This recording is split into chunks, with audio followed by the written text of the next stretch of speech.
Good evening and welcome back to another episode of The Longing, where today we are going to be continuing to read The Golden Age by Kenneth Grahame. So, let's get going.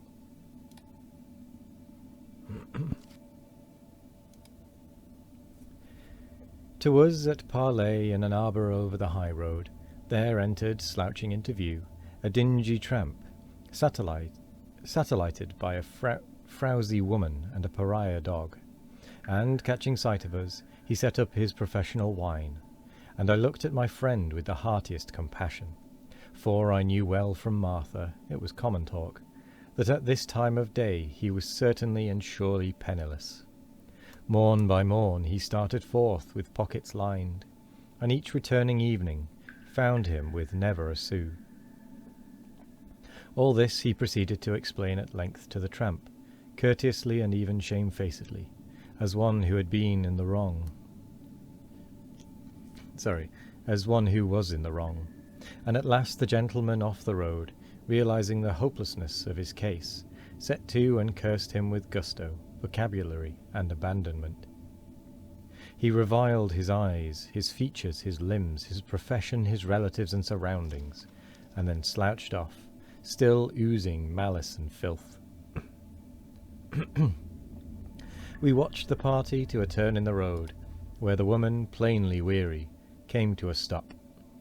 Her lord, after some conventional expletives, demanded of him by his position, relieved her of her bundle, and caused her to hang on his arm with a certain rough kindness of tone, and in action even a dim approach to tenderness. And the dingy dog crept up for one lick at her hand. "See," said my friend, bearing somewhat on my shoulder, how this strange thing, this love of ours, lives and shines out in the unlikeliest of places. You have been in the fields in early morning? Barren acres all, but only stoop, catch the light thwartwise, and all is a silver network of gossamer. So the fairy filaments of this strange world underrun and link together the whole world. Yet it is not the old imperious god of the fatal bow. 3 Greek? Not that, nor even the placid respectable Greek. But something still unnamed, perhaps more mysterious, more divine. Only one must stoop to see it, old fellow, one must stoop. The dew was falling, the dusk closing, as I trotted briskly homewards down the road. Lonely spaces everywhere, above and around. Only Hesperus hung in the sky, solitary, pure, ineffably far drawn and remote, yet infinitely heartening somehow in his valorous isolation. 113. Snowbound. 12th night had come and gone, and life next morning seemed a trifle flat and purposeless. But yester eve and the mummers were here. They had come striding into the old kitchen, powdering the red brick floor with snow from their barbaric bedizenments, and stamping and crossing and declaiming, till all was whirl and riot and shout. Harold was frankly afraid. Unabashed, he buried himself in the cook's ample bosom. Edward feigned a manly superiority to illusion, and greeted these awful apparitions familiarly, as Dick and Harry and Joe. As for me, I was too big to run, too rapt to resist the magic and surprise. Whence came these outlanders breaking in on us with song and ordered masque, and a terrible clashing of wooden swords? After these, what strange visitants might we not look for any quiet night, when the chestnuts popped in the ashes, and the old ghost stories drew the awe-stricken circle close? Old Merlin, perhaps, all furried in black sheepskins, and a russet gown with a bow and arrows, and bearing wild geese in his hand. Or stately Ogier the Dane, recalled from Faery, asking his way to the land that once had need of him.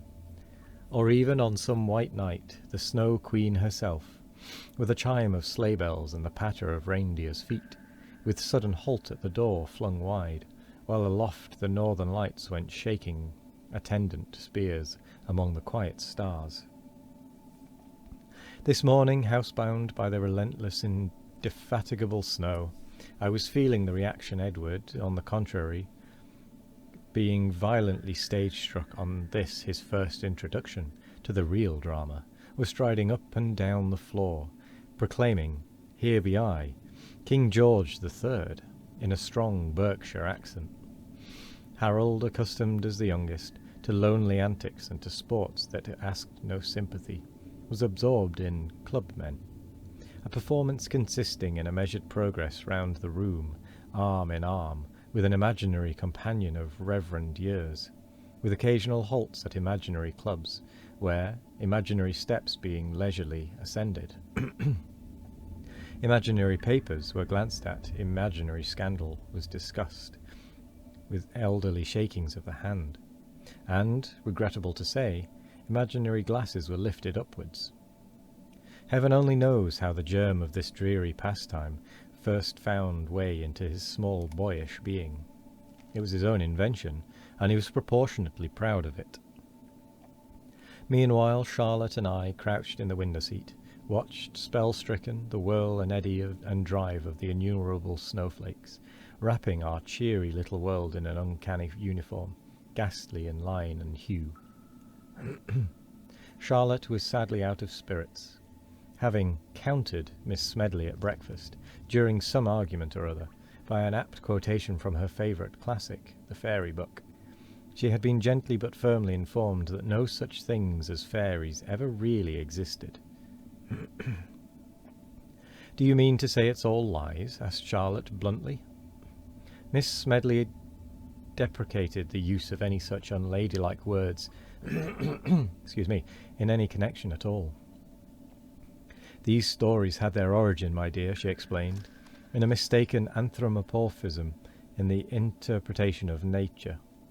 But though we are now too well informed to fall into similar errors, there are still many beautiful lessons to be learned from these myths." "But how can you learn anything," persisted Charlotte, "from what doesn't exist?" And she left the table defiant, howbeit depressed. "Don't you mind her," I said, consolingly. "How can she know anything about it? Why, she can't even throw a stone properly." "Edward says they're all rot too," replied Charlotte doubtfully. "Edward says everything's rot," I explained. "Now he thinks he's going into the army. If a thing's in a book, it must be true, so that settles it." Charlotte looked almost reassured. Excuse me. The room was quieter now, for Edward had got the dragon down and was boring holes in him with a purring sound. Harold was ascending the steps of the Athenaeum with a jaunty air, suggestive rather of the junior Carlton. Outside, the tall elm tops were hardly to be seen through the feathery storm. "The skies are falling," quoted Charlotte softly. "I must go and tell the king." The quotation suggested a fairy story, and I offered to read to her, reaching out for the book. But the wee folk were under a cloud. Sceptical hints had embittered at the chalice. So I was fain to fetch Arthur, second favourite with Charlotte for his dame's riding errant, and an easy first with us boys for his spear-splintering crash of tourney and hurtle against hopeless odds. Here again, however, I proved unfortunate. What ill luck made the book open at the sorrowful history of Balin and Balan? "And he vanished anon," I read, "and so he heard an horn blow, as it had been the death of a beast. That blast," said Balin, "is blowen for me, for I am the prize, and yet am I not dead." Charlotte began to cry. She knew the rest too well. I shut the book in despair. Harold emerged from behind the armchair. He was sucking his thumb, a thing which members of the Reform are seldom seen to do, and he stared wide-eyed at his tear-stained sister. Edward put off his histrionics, and rushed up to her as the consoler. a new part for him. And with that, we come to the end of the episode. So I will say thank you very much for joining me today. I hope you all have a wonderful morning, evening, afternoon or night. No matter what time of day it is, I hope you all have a wonderful one of it. And as always, we will be back tomorrow for more of The Longing. Goodbye.